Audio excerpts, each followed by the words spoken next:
De nos jours, la méthode de déplacement dans les jeux vidéo est devenue une évidence. ZQSD pour les joueurs français, WASD pour les autres. À quelques exceptions près. Nés dans les années 2000, nous avons grandi avec les claviers et ces touches sont devenues presque inévitables, voire parfois les seules mises en surbrillance. Pourtant, l'histoire du jeu vidéo est bien plus vaste que ces 26 dernières années. Notre histoire prend place en 1993. Un jeu révolutionnaire est sorti, un jeu PC si captivant que les développeurs les plus célèbres d'aujourd'hui étaient en retard sur leur propre projet, car ils passaient tout simplement trop de temps à jouer à Doom. Ces touches couramment utilisées pour écrire des mails et des fax servaient également à se déplacer dans des univers 3D, à une époque où la liberté de vision offerte par la souris était totalement inexistante. Approcher sa souris de l'écran pour regarder en haut, avant c'était simplement appuyer sur la flèche haut. La souris était tout simplement pas conçue pour le jeu. Tout se faisait au clavier grâce aux flèches. Ces mêmes flèches que nous utilisons aujourd'hui pour corriger une faute de frappe, pour coder ou simplement aller dans le BIOS. Ça peut paraître étonnant en 2026 et même avant, mais les standards de déplacement ZQSD ne viennent pas des développeurs, mais bien des joueurs. Du moins d'un joueur en particulier. Et ça, c'était pas au goût de Thresh. Jouer contre des bots était révolutionnaire à l'époque, mais ce qui intéresse souvent les humains, c'est d'être le meilleur. Pas le meilleur contre les bots, mais le meilleur contre ceux qui excellent contre les bots, soit les joueurs. On n'est pas dans l'univers des FPS comme Counter-Strike ou Valorant ici. On joue sur des maps où des objets apparaissent, et il faut les récupérer pour conserver un avantage. Ce qui implique de connaître parfaitement les emplacements d'apparition, donc connaître parfaitement la map, et le tout.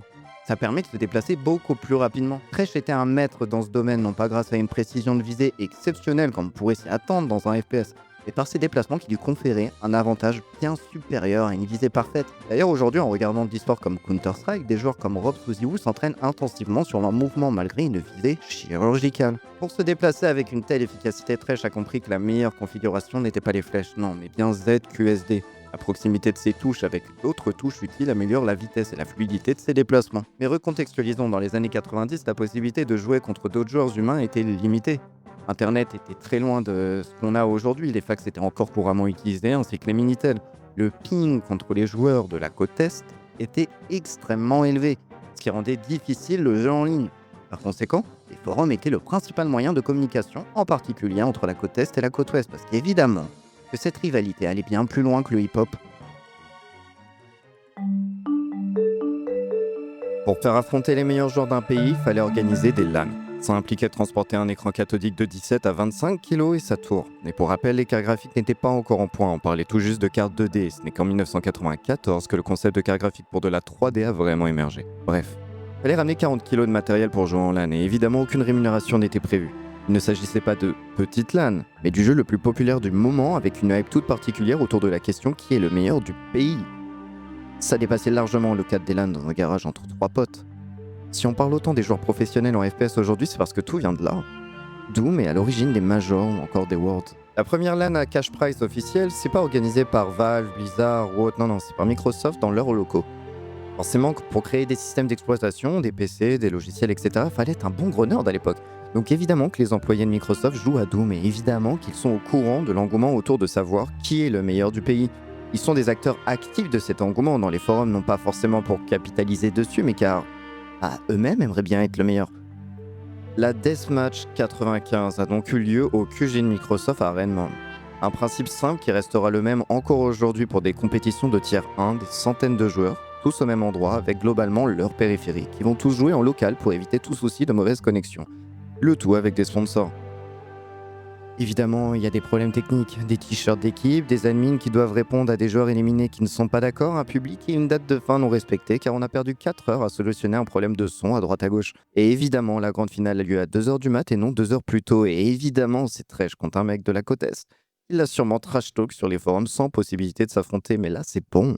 Et c'est Thresh qui l'a battu, pas un petit peu, c'était en rien serré. L'adversaire de Thresh a aussi été le premier à faire quelque chose dans l'histoire de l'e-sport. C'est le premier à avoir rage quit en explosant son matos et sa chaise avant de partir de la scène. Le premier rage quit compétitif de l'histoire de l'e-sport. Clairement pas rien et c'est clairement pas fameux non plus. Thresh, on n'est pas resté là. Il joue encore plus après, il ne perdait toujours pas, à un point tel que ça fuitait en dehors du monde du jeu vidéo. Il faut se rendre compte de la chose, imagine t'es tellement fort à un jeu que des journalistes de la presse papier s'intéressent à toi. Pas le petit journal de ton village, en plus non, l'un des journaux les plus populaires aux États-Unis encore 20 ans plus tard, le Wall Street Journal. Donc, ce journaliste demande à Tresh, soit Dennis Fong, s'il peut passer la journée avec lui afin de parler à tout le pays, ce qu'est la vie du gamer le plus fort au jeu le plus populaire du moment. Mais en soi, c'est même pas vraiment ça. Le but, c'est de parler au monde d'une journée chez un gamer, c'est tout. Tresh a accepté, Dennis Fong a oublié le jour J, il s'est fait réveiller par le journaliste et lui a simplement demandé une demi-heure pour qu'il aille se laver avant, histoire de cacher un minimum ce qu'est un tel nerd qui s'expose juste à Doom tous les jours. C'est tellement rien pour lui qu'il a juste pas mis de réveil, il n'a juste probablement pas pris le temps entre 2 kills de le noter sur un agenda. Si ça c'est pas vraiment la plus grande démonstration d'innocence sur l'impact que ça va avoir, il n'en avait aucune idée, c'était même pas pensable à cette époque et très clairement je pense qu'on serait plus d'un à ne jamais le réaliser à cette période. C'est pas n'importe quelle page qu'il a couvert avec cet article, il a fait la une du Wall Street Journal. Une une qui dit que les jeunes sont absolument captivés par les jeux vidéo, que toute leur attention va là et donc leur pouvoir d'achat aussi. C'est peut-être exagéré, mais l'ultra-capitalisation du jeu vidéo aujourd'hui peut venir en partie de cet article, car les jeunes ne peuvent pas forcément s'acheter tout ça, mais leurs parents oui. Et j'ose espérer qu'il y a plus de parents qui veulent faire plaisir à leurs enfants plutôt que l'inverse. En bref, Tresh était la star des forums et des serveurs, mais ça ce n'était qu'une bulle, cet article. Il a percé cette bulle, et maintenant le nom de Dennis Fong se répand partout. Les entreprises de tech veulent être instantanément les premières à être sponsors de Tresh, les publicitaires voulaient le joueur le plus connu du monde pour présenter leur prochain jeu, bref, ce qui a suivi après cet article, où il n'a pas mis de réveil pour rappel, lui a fait gagner plus de 250 000 $ l'année qui a suivi, non pas de rémunération suite à l'article, mais par les sponsors. Quand j'ai créé cette chaîne YouTube en 2009 pour sortir des vidéos filmées avec un caméscope, j'avais en rien l'idée de gagner 1 € en jouant à des jeux vidéo que je montrerai aux autres, alors imaginez Denis en 96.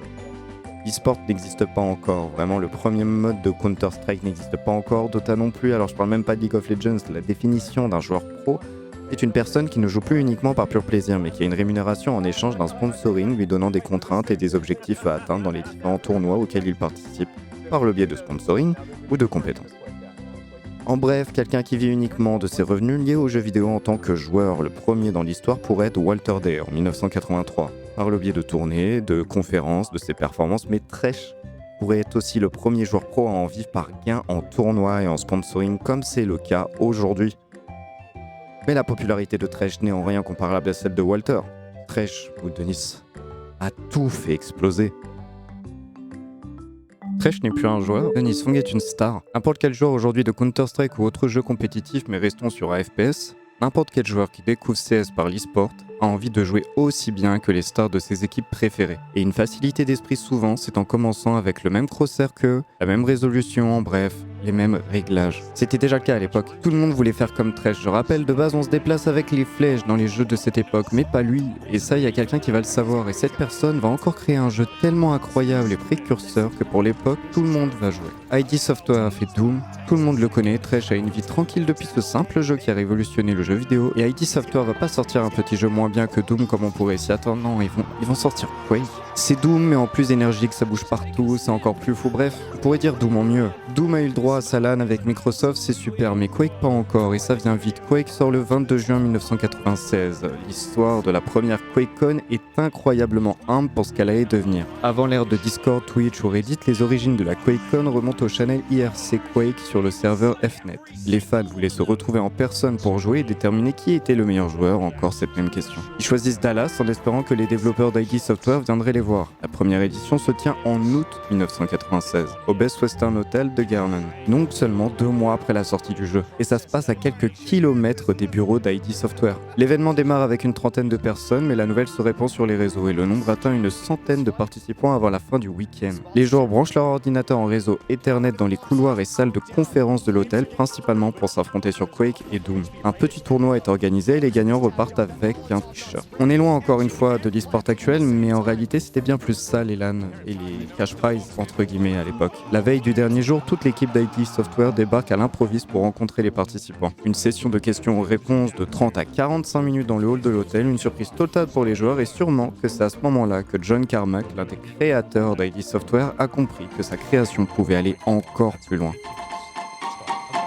Un an après la première QuakeCon, un autre événement fondateur a lieu, le tournoi Red Annihilation, organisé par Microsoft lors de l'E3 1997. On y verra s'affronter les 16 meilleurs joueurs rescapés de la M-Player de M-Pass avec plus de 2000 participants de partout aux États-Unis en compétition en ligne dans des matchs en tête-à-tête. L'hégémonie de Thresh se poursuit car il fait partie des 16 rescapés ou plutôt des 16 finalistes. Pour l'occasion, ils ont été transportés à Atlanta en Géorgie pour la phase finale du tournoi. Ils ont participé à l'intérieur du World Congress Center dans une arène de jeux Intergraph construite sur le sol de l'Electronic Entertainment Expo. Et évidemment, c'est Thresh qui gagne la finale. Il gagnera par rien, là, c'est pas un petit t-shirt qui va gagner. Non, ceux qui sont déjà intéressés à l'histoire du FPS connaissent déjà ce nom et on en reparlera sûrement car John Carmack, l'un des deux créateurs d'ID Software, pour l'occasion vient voir cette finale et il fera gagner un prix bien spécial. Il avait pour habitude, après chaque succès de sortie de l'un de leurs jeux, de fêter ça en achetant une voiture, on va dire haut de gamme, puis de la modifier. Il n'y avait plus rien de sensé. De toute façon, ils avaient atteint un succès tel que, comme beaucoup de riches à la recherche d'un peu plus de bonheur, il dépensait son argent là-dedans. Et cette fois, comme si cela ne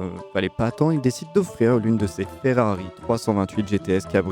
Alors petite parenthèse, mais le prix de vente d'une Ferrari 328 GTS neuve en 1988 était de 80 000 $ aux États-Unis. En 1997, l'année du tournoi de Red Annihilation, la voiture avait environ 8 ans, donc sa valeur de marché d'occasion était plutôt autour des 30 000, 45 000 selon l'État. Les Ferrari 328 connaissaient alors une phase de dépréciation typique des supercars des années 80. Et on rappelle, c'était un tournoi presque improvisé à l'E3 à la base. Ce salon de jeux vidéo où tous les youtubeurs français vont pour dire que les Américains abusent avec la clim, autrement dit, il n'y avait rien à gagner à la base si ce n'est essayer de détrôner le numéro 1 et pour Thresh, montrer au monde entier que c'est toujours lui le meilleur joueur du monde. C'est pas un abus de langage de dire que ce pseudo-tournoi de stand a attiré l'attention du monde entier car il a suscité l'intérêt de bien plus que de simples visiteurs. Le dernier matin du tournoi a même été couvert par le Today de NBC et le Wall Street Journal qui ont tous les deux envoyé des journalistes au salon. Mais ce cash prize n'était absolument pas prévu à la base, tellement pas prévu que cette Ferrari que Denis Fong remporte, elle est en boîte manuelle. Or Denis, lui, il sait conduire que des boîtes automatiques. Donc il n'a même pas le droit de partir légalement avec son prix, sans parler des soucis d'assurance. Donc vraiment, ça se voit tellement que c'est improvisé. Carmack, écroulé définitivement sous l'argent, lui donnera 5 000 $ pour qu'il puisse payer de quoi la faire remorquer chez lui, soit un cash price total d'une valeur estimée de 50